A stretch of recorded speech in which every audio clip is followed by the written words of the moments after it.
जय श्री राम मित्रों। मैं वैष्णवी, मैं पूजा। भैया आप सबके स्वागत है, वंदन है, अभिनंदन है। खिलाई बहुत प्यारा सा सोहर गीत कैसे लागे कमेंट कर जाइए। फुलवाची से अच्छा लागे तो वीडियो को लाइक शेयर जरूर कर जाए। सब ही कहना है हरे सांझे धाना सुताली से जरिया हो सबिया रे, उठी बुआ लाई हो सबिया रे, उठी बुआ लाई हो।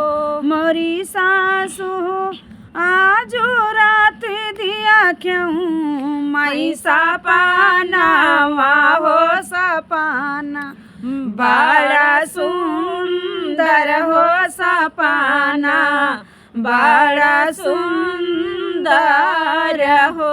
मोरी सासू आजो रात दिया क्यों, माई सपना हो सपना बड़ा सुंदर हो सपनावा, बड़ा सुंदर हो।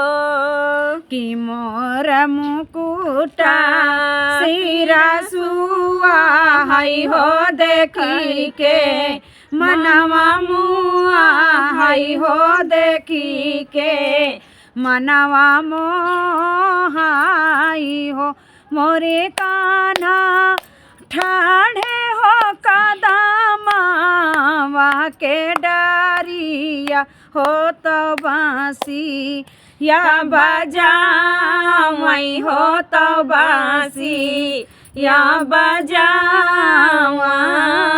हो। काना ठाढ़े हो कदमावा के डारी हो बांसुरी या बजावई हो बांसुरी या बजावई हो।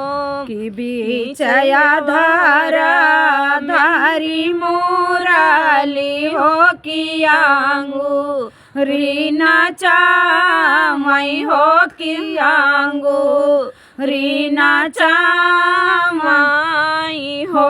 मोरी मैया रटी राटी राय सुना वही हो तो गाई या चरा वही हो तो गाई या चरा वही हो। या तना सपना धना कहीं हो तो कहा, यू न जानई हो तो कहा, यू न जानई हो। किया तना सपना धन कहीं हो तो कहा, यू न जानई हो तो कहा, यू न पावई हो।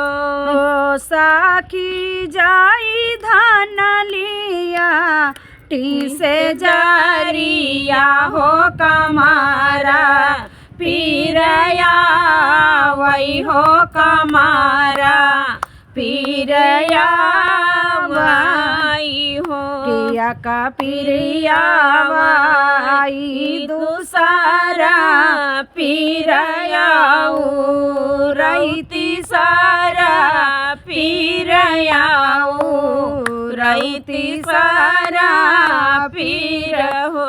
मोरे सखिया जन्म हई हो सुंदर रहला नावा हो महलिया, उठै सोहर हो महलिया, उठै सोहर हो। कि जे यही सोहर हो गावई हो तो गाई के सुना वही हो तो गाई के सुना वही हो।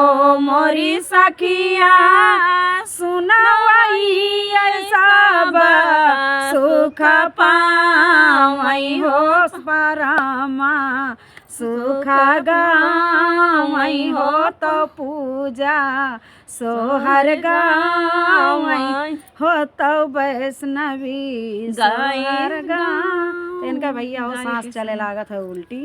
भैया हमारा गटरी खौसियात ये गाय के गाँव सुनाइए।